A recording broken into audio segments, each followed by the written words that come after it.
Bien, vamos a hablar de Mirabeau. Mirabeau, el político. Cada tanto hacemos alguna charla acerca de Gabriel Riquetti, así se llamaba, conde de Mirabeau.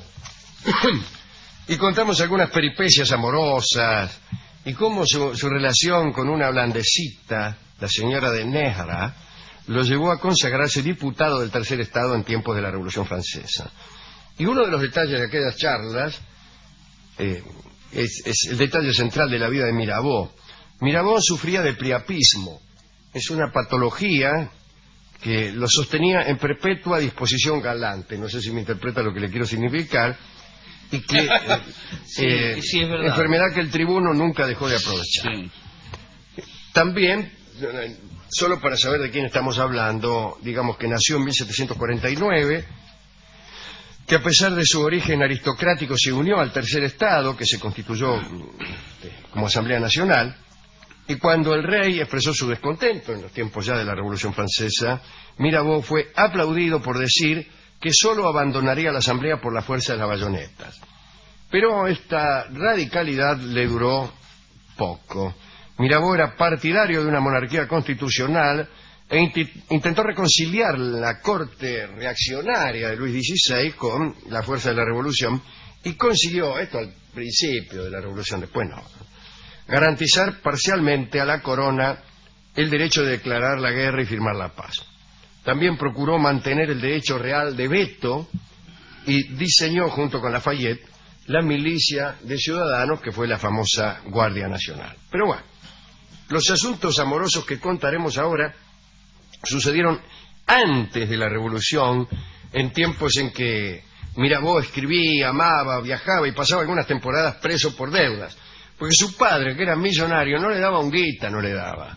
Le había negado su dinero y entonces para sostener su tren de vida, Mirabeau gastaba lo que no tenía, es decir, mangueaba y después no garpaba.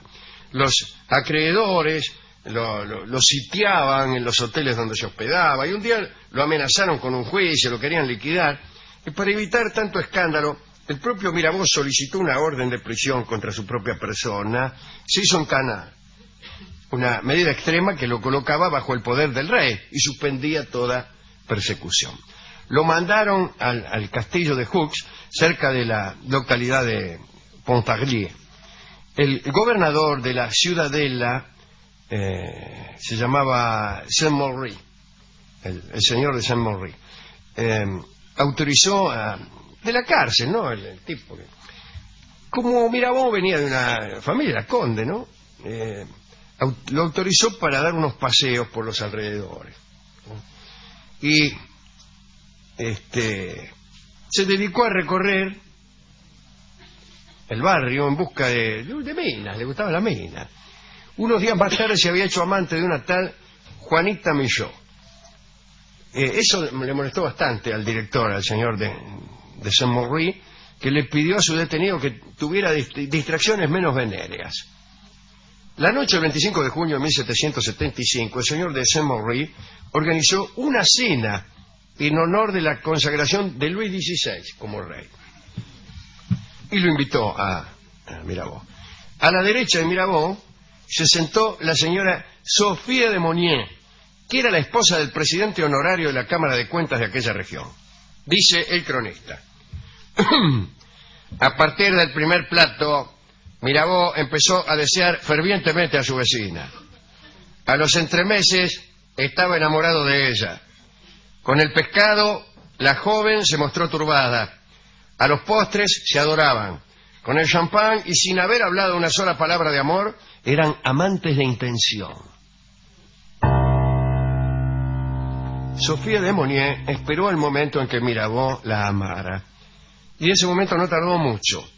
Una tarde, una amiga de la chica, la señorita Margarita Barbeau, que vivía sola con su criada, le prestó su dormitorio a los dos enamorados para que pudiesen encontrarse. El señor de Saint-Maury lo dejó dar su paseo habitual. Mirabeau se fue a la casa de Margarita Barbeau y ahí lo esperaba Sofía de Monnier. Muy bien, se metieron en el dormitorio y no habían terminado de cerrar la puerta, mejor dicho, al ratito nomás, pero muy pocos minutos después, tocan el timbre de la casa. Y estaba la otra, la dueña de casa estaba ahí, no en el dormitorio, estaba ahí. Le prestó el dormitorio. Tocan el timbre, visita. Unos familiares de la señorita Barbeau. Y entonces, claro, lo recibió, ¿qué va a hacer? Le puso buena cara. Mientras tanto, en la habitación, los amantes, Mirabeau y la mina, la Sofía de Monnier, ni se enteraron que había llegado gente. Y siguieron. Por ahí empezaron a charlar, Margarita Barbeau con los visitantes, ¿qué tal? ¿Qué calores que hace, no? Etcétera. Y en eso, la insípida charla de los familiares se vio ahogada por los rumores que venían de la otra pieza. Quinchi, quinchi, quinchi, crujidos de cama, cosas por el estilo. Muy avergonzada, la señorita Barbeau fingió no oír nada y continuó la charla en voz más... empezó a hablar más fuerte, qué sé yo. La precaución no sirvió de nada, ya que los dos amantes no tardaron en gritar frases tiernas en las que a veces se mezclaba alguna obscenidad, tales como "cómo te quiero, caracho". Pero eso no fue todo. Parece que la lucha amorosa era de una violencia tal que un embate contra la pared divisoria hizo que cayera parte del techo del salón. El salón donde estaba la señorita Barbeau con la visita. Bueno, la señorita Barbeau empezó a dar explicaciones acerca de la mala construcción. Entonces empezó a hacer ruido, tapaba así, corría silla, dejaba caer objetos, sacudía cajas de bombones. Pero lo peor llegó cuando Mirabeau, que no sabía nada de esta visita, insisto, salió del aposento desnudo y suspirante. Señor. Los familiares de Margarita Barbeau salieron corriendo. Me gustó esta historia. Ahora, el gobernador de la cárcel, el señor de Saint-Maurice, vino a enterarse de estos amoríos y prohibió a Mirabeau que saliera de la fortaleza de Joux. Mirabeau, desesperado, pidió permiso para salir por última vez la noche siguiente, puesto que el señor de Monnier, casualmente el esposo de Sofía, había organizado un baile. Entonces el Saint-Maurice le dijo, dice, bueno, está bien, mañana. Mirabeau fue a esa fiesta un rato, pero nunca volvió a la cárcel. Se escapó y viajó a Dijon, en donde Sofía se encontró con ella, habían arreglado. Bueno, la dicha duró poco, pues se escaparon, pero lo reconocieron a él en otro bailongo, y Mirabeau fue arrestado como fugitivo, como rebelde a las órdenes del rey, y también como raptor. Se escapó de nuevo, y por carta consiguió convencer a Sofía de que lo acompañara a Holanda. Sofía le afanó plata al esposo para conseguir la guita del viaje, ¿no? Dice el cronista que sustituyó los fajos de luises, los billetes, por otro de papel cualquiera, rellenó con piedra las bolsas de moneda, bueno. El dinero pasó a la amiga Margarita Barbeau, que lo envió a Mirabeau, y por el mismo medio Sofía mandó sus telas, sus joyas, sus pieles. Al final Sofía huyó y se encontró con Mirabeau para cruzar a Holanda. La guita les duró poco, al cabo de algunos meses ya la pareja pasaba por tantas dificultades monetarias que Mirabeau se puso a escribir un libro a ver si lo podía publicar. Como su situación legal lo obligaba a andar en un ambiente un poco chomería, no consiguió entrar en relaciones más que con editores medio sospechosos o que trabajaban para grupos que en ese momento estaban oponiéndose al régimen francés, al régimen de la monarquía. Y así empezó a escribir para agitadores pre-revolucionarios. Los escritos hicieron tanto ruido que los amantes fueron descubiertos y deportados. A Mirabeau lo encerraron en Vincennes y a ella en el asilo de Besançon. En 1781 Mirabeau quedó libre. Había pasado 3 años de encierro. ¿Qué hizo? Bueno, y bien quedó libre, corrió a ver a Sofía, que había sido trasladada a Dijon, y sucedió algo espantoso. A ver. Llegó, pudo verla gracias, estaba en un convento, ¿no? Pudo verla gracias a la complicidad de una religiosa. La monja, qué sé yo, se metió el tipo, y dice, nada, te voy a dejar que la vea, no sé qué. Pero se decepcionó. Estaba fea. Sí. La encontró fea y descuidada. Tras haberla contemplado un instante, hizo una mueca. saludó y se fue. Y unas semanas más tarde la desdichada Sofía recibió una carta de ruptura que la desesperó.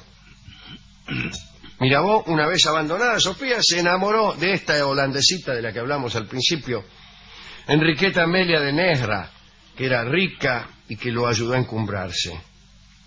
Sofía volvió a enamorarse, pero mucho después.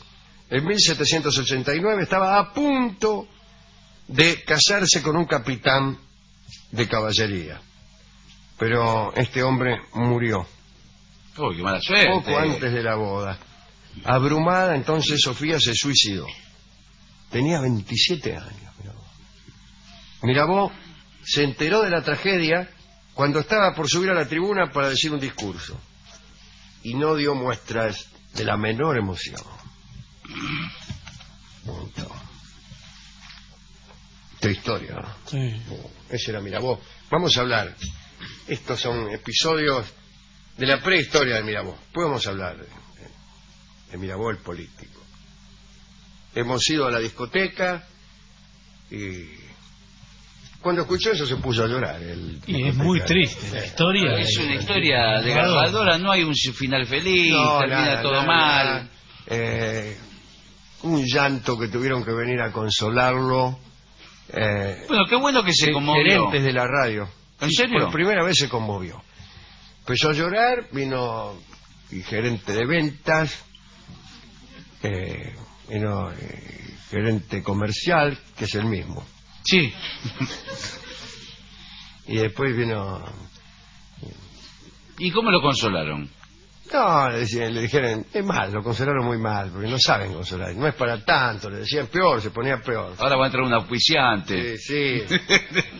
Y al final me dio, entre lágrimas, me dio un vals que se llama Llorarás, llorarás, que denota casi una profecía hecha a la propia Sofía Monnier por una inexistente gitana. Escucharemos a Libertad Lamarque en este hermoso y triste valsecito que se llama Llorarás, llorarás. Y lo dedicamos a todos los que han encontrado en su vida un Mirabó, o un capitán de caballería, o quien sea, más tarde o más temprano. Aparece alguno. Aparece alguno, y más tarde o más temprano, que esto es lo peor, se va.